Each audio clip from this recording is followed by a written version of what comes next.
विद्यार्थी मित्रों, આપણે એક ઉદાહરણ દ્વારા સાર્થક અંક કેવી રીતે નક્કી કરવાના તેની ચર્ચા કરીએ છીએ। તો આપણી રકમ આવી છે, એક પાતળી લંબચોરસ તકતીની લંબાઈ અને પહોળાઈનું માપન મીટર પટ્ટીથી કરતા તે અનુક્રમે 16.2 સેન્ટીમીટર અને 10.1 સેન્ટીમીટર મળે છે। તો આ તકતીનું ક્ષેત્રફળ ત્રુટિ સહિત દર્શાવો। હવે અહીંયા આપણે તકતીની પહોળાઈ, લંબાઈ અને પહોળાઈ એ મીટર પટ્ટી વડે માપેલ છે, એટલે લંબાઈનું માપ આ રીતે લખાય।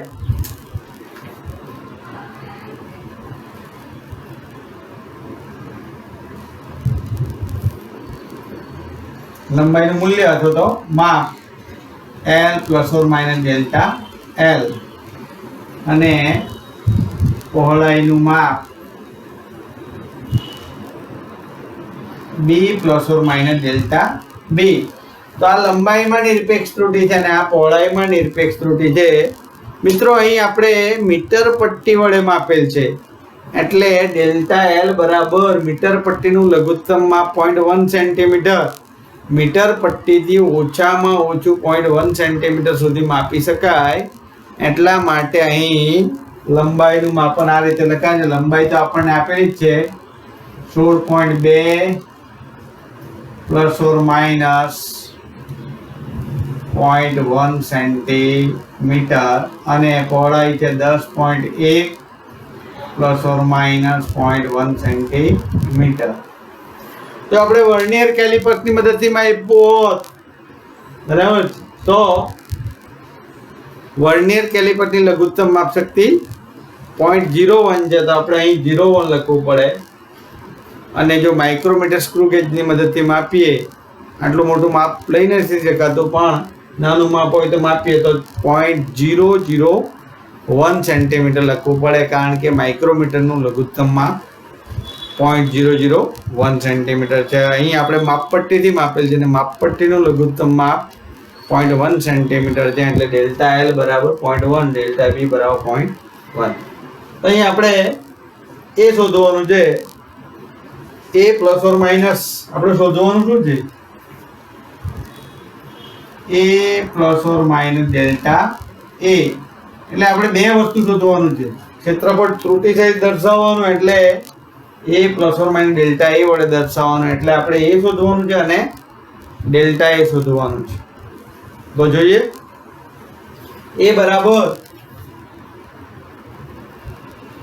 લંબાઈ ગુણ્યા પહોળાઈ, લંબાઈ છે 16.2 ગુણ્યા 10.1, એટલે ક્ષેત્રફળ થશે તમારે 16.2 ગુણ્યા 10.1। કેલ્ક્યુલેટર સાથે જ રાખવાનું, 16.2 ગુણ્યા 10.1 163.62 આવે છે આપણો જવાબ। એટલે આપણે અહીંયા લખીએ 163.62 સેન્ટીમીટર સ્ક્વેર।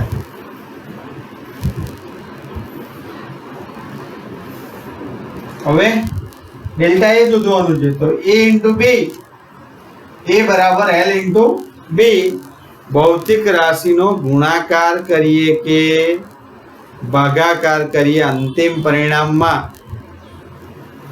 મળતી સાપેક્ષ ત્રુટિ, દરેક ભૌતિક રાશિમાં મળતી સાપેક્ષ ત્રુટિના ડેલ્ટા L/L, ડેલ્ટા B/B। અહીં આપણને ડેલ્ટા A મળી જશે, ડેલ્ટા A બરાબર delta L/L plus delta B/B into A। ચલો, ડેલ્ટા L બરાબર કેટલા છે, 0.1 ભાગ્યા લંબાઈ 16.2 પ્લસ ડેલ્ટા B 0.1, B બરાબર 10.1, એ બરાબર 163.62. 0.1 ભાગ્યા 16.2 એટલે 0 0 61.7 આગળ બી આવે છે પણ લખતા નથી આપણે પ્લસ 0.1 ભાગ્યા 10.1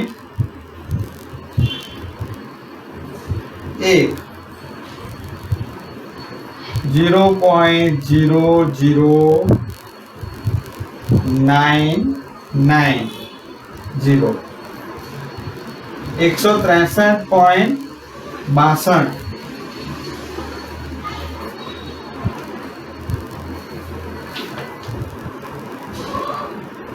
તો અહીં આપણે કેટલા અંકની કાળજી રાખીશું?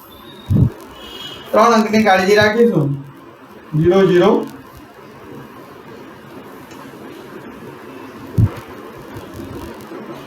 0.006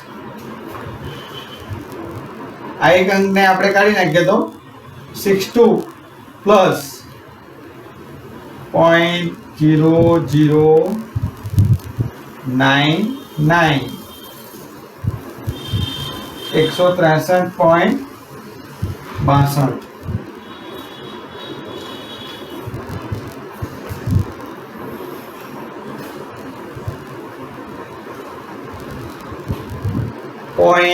.0062 પ્લસ 0.099 ઇઝ ઇક્વલ ટુ 0.161. આ થયું 0.0161 ગુણ્યા 163.62 ગુણ્યા 163.62 તો 2.63 આવે છે જવાબ. આ જવાબ કેટલો આવે છે? 2.63. ડેલ્ટા એ બરાબર 2.63 મળે છે.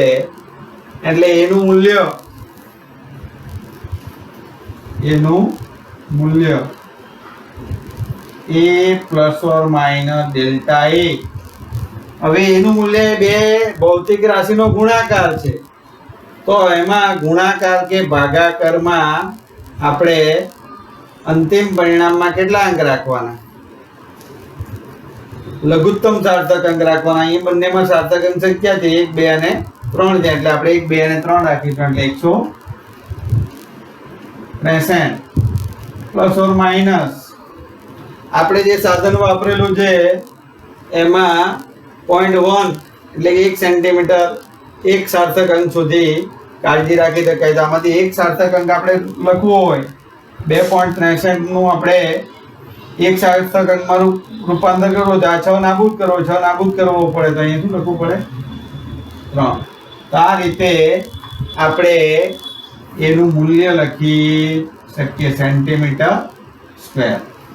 તો આ થયું એનું મૂલ્ય. તો અહીંયા આપણે એક બીજી વિગત પણ આવે છે બરાબર છે. એ વિગતની પણ આપણે ચર્ચા કરી લઈએ. તો અહીંયા આપણે સાર્થક અંક કેટલા રાખવાના? તો પેજ નંબર 31 પાઠ્યપુસ્તકના પેજ નંબર 31 પર બહુપદીય ગણતરીમાં લઘુત્તમ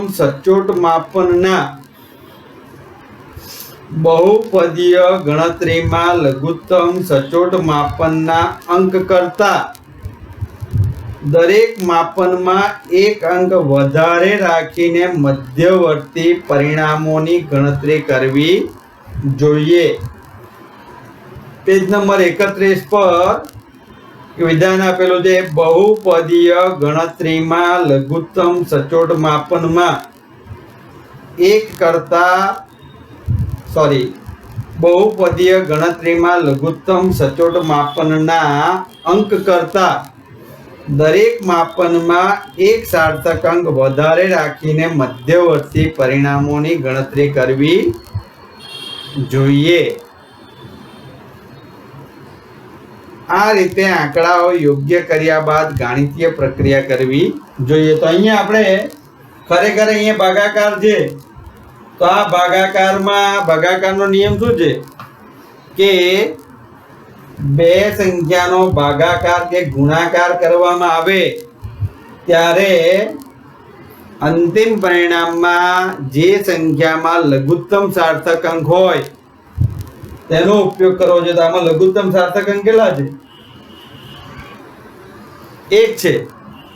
0.1 માં લઘુત્તમ સાર્થક અંક 1 છે, તો અહીંયા આપણે ખરેખર કેટલું રાખવું જોઈએ? 0.006 રાખવું જોઈએ। પણ આવું કરવાથી ત્રુટિમાં ભૂલ આવે, એટલે આપણે એક સાર્થક અંક વધારે રાખવો જોઈએ। એક સાર્થક અંક વધારે રાખવાનો એટલે અહીંયા આપણે એક અંક વધારે રાખવાનો, તો 7 ને નાબૂદ કરવો પડે, એટલે આપણે 2 કર્યા છે। અહીંયા 9 ની જગ્યાએ એક જ સાર્થક અંક નહીં પણ 2 રાખવાના એવું અહીંયા કીધું છે। બહુપદીય ગણતરીમાં એટલે 2 એક કરતા વધારે પદ, આ કેટલા છે? 1 કરતા વધારે પદ છે, એટલે બહુપદીય ગણતરીમાં લઘુત્તમ સચોટ માપનના અંક કરતા દરેક માપનમાં એક સાર્થક અંક વધારે રાખીને મધ્યવર્તી પરિણામોની ગણતરી કરવી જોઈએ। આ મધ્યમાં આવતા પદ છે, મધ્યવર્તી પરિણામોની ગણતરી કરવી જોઈએ। એટલા માટે આપણે એક અંક વધારે રાખેલ છે, અને એટલા માટે આ એક જ ઉદાહરણથી આપણે 2 હકીકત સમજી શકીએ, એટલા માટે આ ઉદાહરણ આપણે ગણાવેલ છે। ત્યાર પછી આવે છે પારિમાણિક સૂત્ર એટલે શું? પારિમાણિક સૂત્ર સમજતા પહેલા આપણે પારિમાણિક સૂત્ર લખીએ અને પછી એની આપણે વ્યાખ્યા આપીએ। તો આપણે એસઆઈ પદ્ધતિમાં આવતી 7 મૂળભૂત ભૌતિક રાશિ જોઈ: દળ, લંબાઈ, સમય, વિદ્યુત પ્રવાહ, થર્મોડાયનેમિક્સ, તાપમાન, જ્યોતિ તીવ્રતા અને દ્રવ્યનો જથ્થો। આ 7 મૂળભૂત ભૌતિક રાશિ આપણે જોઈ છે। તો એ 7 મૂળભૂત ભૌતિક રાશિ કઈ છે? દળ, લંબાઈ, સમય, વિદ્યુત પ્રવાહ,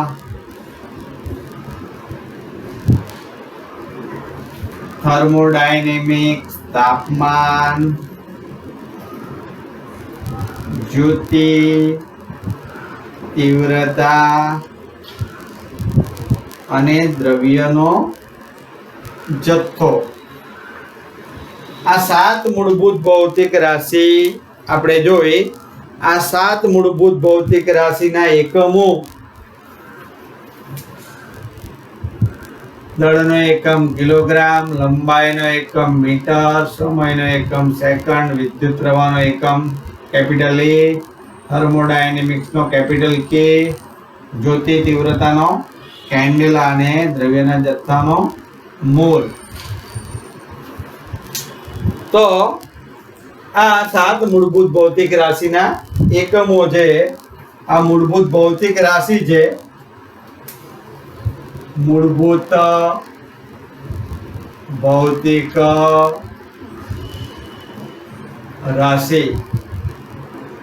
આ છે એકમ। હવે દળને અંગ્રેજીમાં માસ કહેવાય, દળને અંગ્રેજીમાં માસ કહેવાય। લંબાઈને લેન્થ કહેવાય અને સમયને ટાઈમ કહેવાય। તો આ જે ભૌતિક રાશિના એકમો છે, આ તો એમને એમ જ દર્શાવવાના છે પારિમાણિક સૂત્રમાં, પણ લંબાઈના દળના એકમને આપણે m વડે દર્શાવીશું, લંબાઈના એકમને l વડે દર્શાવીશું અને સમયના એકમને t વડે દર્શાવીશું। એટલે લંબાઈના એકમને કેપિટલ એમ વડે,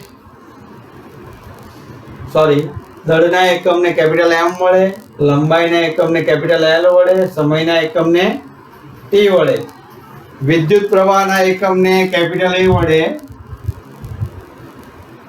થર્મોડાયનેમિક્સના એકમને કેપિટલ કે વડે અને સ્મોલ સીડી અને મોલને સ્મોલ એમઓ એલ વડે દર્શાવીશું. તો આને આપણે કોઈ ભૌતિક રાશિનો એકમ લખીએ ત્યારે એમ એલ ટી એ કે સીડી અને મોલને યોગ્ય ઘાતાંક વડે દર્શાવવામાં આવે છે. તો આ રીતે આપણે લખીએ તો યોગ્ય ઘાતાંક વડે દર્શાવીએ ત્યારે એમએલટી સ્વરૂપમાં જે આપણને સૂત્ર મળે એમએલટી એ કે સીડી અને મોલના સ્વરૂપમાં જે સમીકરણ મળે એને આપણે પારિમાણિક સૂત્ર કહીશું. બરાબર છે.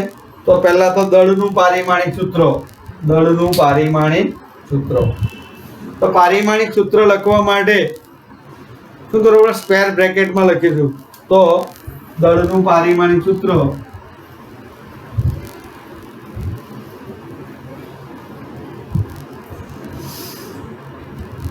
બ્રેકેટમાં M1 L0 T0.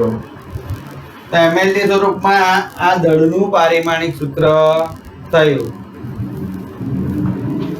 ત્યાર પછી આવે લંબાઈનું પારિમાણિક સૂત્ર.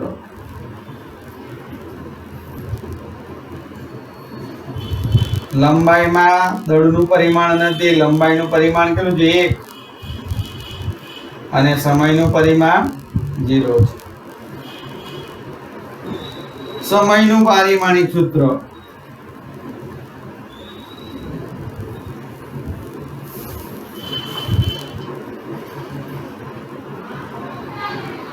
M0 L0 T1. Simply T1 લખે તો પણ ચાલે, અહીંયા ખાલી L1 લખે તો પણ ચાલે નહીં, અહીં ફક્ત M1 લખે તો પણ ચાલી જાય. ત્યાર પછી આવે ક્ષેત્રફળ. તો તમારે યાદ રાખવાનું, જ્યાં મીટર હોય ત્યાં L લખવાનું, જ્યાં કિલોગ્રામ હોય ત્યાં M લખવાનું અને જ્યાં સેકન્ડ હોય ત્યાં T લખવાનું. તો તમે પારિમાણિક સૂત્ર લખી શકો. તો હવે આપણે ભૌતિક રાશિ અને એકમ લખીશું. ભૌતિક રાશિ, એકમ અને પારિમાણિક સૂત્ર. તો ભૌતિક રાશિ આવે છે ક્ષેત્રફળ. ક્ષેત્રફળ એટલે લંબાઈ ગુણ્યા પહોળાઈ. ક્ષેત્રફળનું સૂત્ર થાય લંબાઈ ગુણ્યા પહોળાઈ. તો લંબાઈનો એકમ મીટર, પહોળાઈનો એકમ મીટર, એટલે એનો એકમ થશે મીટર સ્ક્વેર. હવે જ્યાં મીટર આવે ત્યાં આપણે શું લખી દેવાનું? L. એટલે પારિમાણિક સૂત્ર થશે L2. એટલે આપણે લખીશું M0 L2 T0. આ થયું ક્ષેત્રફળનું પારિમાણિક સૂત્ર. જ્યાં મીટર હોય ત્યાં L લખવાનું, કિલોગ્રામ હોય ત્યાં M લખવાનું અને સેકન્ડ હોય ત્યાં T લખવાનું. એટલે પારિમાણિક સૂત્ર આપણને લખતા આવડે. ત્યાર પછી આ ઘનફળ અથવા તો કદ. કદ અથવા તો ઘનફળ. લંબાઈ ગુણ્યા પહોળાઈ ગુણ્યા ઊંચાઈ, LBH. લંબાઈ ગુણ્યા પહોળાઈ ગુણ્યા ઊંચાઈ. લંબાઈનો એકમ મીટર, પહોળાઈનો એકમ મીટર, ઊંચાઈનો એકમ મીટર. એટલે મીટર ગુણ્યા મીટર ગુણ્યા મીટર એટલે મીટરનો ઘન અથવા તો મીટર ક્યુબ. તો મીટર આવે ત્યાં આપણે શું લખવાનું? L. L ક્યુબ અથવા તો L ની ઘન. એટલે પારિમાણિક સૂત્ર થશે M0 L3 T0. તો આ થયું કદનું પારિમાણિક સૂત્ર M0 L3 T0. આપણે એમ જ બોલીશું L3, L ઘન એવું બોલીશું નહીં. ત્યાર પછી આવે વેગ અથવા તો વેગ અને ઝડપ અલગ અલગ છે પણ આપણે લખી દઈએ ઝડપ બરાબર અંતર ભાગ્યા સમય. ચલો અંતરનો એકમ થાય મીટર, સમયનો એકમ થાય સેકન્ડ. હવે મીટર આવે ત્યાં આપણે શું લખવાનું એલ, સેકન્ડ આવે ત્યાં ટી. તો એલ ની એક ઘાત ટી ની એક ઘાત છે, ઉપર જાય તો ટી ની માઇનસ એક ઘાત થાય એટલે m0. એલ ની એક ઘાત છે એટલે l1 અને ટી ની અહીં એક ઘાત છે, ઉપર જાય તો -1 થાય એટલે ઝડપ અથવા તો વેગનું પારિમાણિક સૂત્ર થશે m0 l1 t -1. પ્રવેગ, પ્રવેગ એટલે વેગમાં થતો ફેરફાર ભાગ્યા સમયગાળો. તો વેગમાં થતા ફેરફારનો એકમ મીટર પર સેકન્ડ અને આ પણ સેકન્ડ એટલે મીટર પર સેકન્ડ સ્ક્વેર. પ્રવેગ એટલે વેગમાં થતો ફેરફાર ભાગ્યા સમયગાળો અથવા તો એકમ સમયમાં વેગમાં થતા ફેરફારને પ્રવેગ કહેવાય. તો મીટર હોય ત્યાં આપણે શું લખીશું l, સેકન્ડ હોય ત્યાં t એટલે l1 t ની 2 ઘાત અથવા t2 ઉપર જશે તો m0 l1 t -2.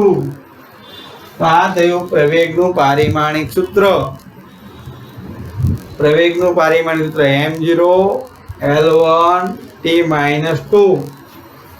ત્યાર પછી આવે છે વેગમાન. વેગમાન એટલે દળ ગુણ્યા વેગ, દળ ગુણ્યા વેગ. તો એકમ લખીએ તો દળનો એકમ કિલોગ્રામ, વેગનો એકમ મીટર પર સેકન્ડ. હવે કિલોગ્રામ હોય ત્યાં શું લખવાનું આપણે m, મીટર હોય ત્યાં l, સેકન્ડ હોય ત્યાં t. m ની એક ઘાત l ની એક ઘાત અહીંયા નીચે t ની એક ઘાત એટલે પારિમાણિક સૂત્ર બનશે m1 l1 t -1, m1 l1 t -1. આવું જ પારિમાણિક સૂત્ર બળના આઘાતનું પણ આવશે જે આપણે આગળ ભણીએ છીએ. ત્યાર પછી આવે બળ. બળ બરાબર F બરાબર ma, m એટલે દળ અને a એટલે એક્સલરેશન એટલે પ્રવેગ, દળ ગુણ્યા પ્રવેગ. તો દળનું પારિમાણિક સૂત્ર આપણને ખબર છે, દળનો એકમ કિલોગ્રામ અને પ્રવેગનો એકમ મીટર પર સેકન્ડ સ્ક્વેર. હવે અહીંયા ગુરુત્વ પ્રવેગ એ પણ પ્રવેગ જ છે, તો ગુરુત્વ પ્રવેગનું પારિમાણિક સૂત્ર પણ આ જ આવશે m0 l1 t -2. કેન્દ્રગામી પ્રવેગ એ પણ પ્રવેગ જ છે, એનો એકમ પણ મીટર પર સેકન્ડ સ્ક્વેર જ છે એટલે એનું પારિમાણિક સૂત્ર પણ m0 l1 t -2. કિલોગ્રામ હોય ત્યાં શું લખીશું આપણે m, મીટર હોય ત્યાં l, સેકન્ડ હોય ત્યાં t એટલે m ની એક ઘાત l ની એક ઘાત અને t ની છેદમાં t ની 2 ઘાત છે એટલે m1 l1 t -2. તો આ થયું બળનું પારિમાણિક સૂત્ર. આ બળનું પારિમાણિક સૂત્ર યાદ રાખી દેવાનું બધાએ. બળનું પારિમાણિક સૂત્ર છે m1 l1 t -2. આપણે હમણાં જ વાત કરી બળનો આઘાત. બળનો આઘાત એટલે બળ ગુણ્યા સમય, બળ ગુણ્યા સમય. બળનું પારિમાણિક સૂત્ર કેમ યાદ રાખવાનું? જેથી કરીને આપણને બળના આઘાતનું ઇઝીલી આવડી જાય. ચલો બળનું પારિમાણિક સૂત્ર આપણને ખબર છે, m1 l1 t-2. સમયનું t1, સમયનું પારિમાણિક સૂત્ર શું છે? t1 છે. તો અહીંયા આધાર સરખા તો ઘાતનો સરવાળો, તો m1 l1 t-1 -2 + 1 = -1. તો અહીંયા તમે જો વેગમાનનું પારિમાણિક સૂત્ર અને બળના આઘાતનું પારિમાણિક સૂત્ર, વેગમાનનું પારિમાણિક સૂત્ર છે તે જ બળના આઘાતનું પારિમાણિક સૂત્ર છે. તો આ રીતે આપણે પારિમાણિક સૂત્ર લખીશું. પારિમાણિક સમીકરણ કોને કહેવાય એની ચર્ચા આપણે નેક્સ્ટ લેક્ચરમાં કરીશું. Thank you very much.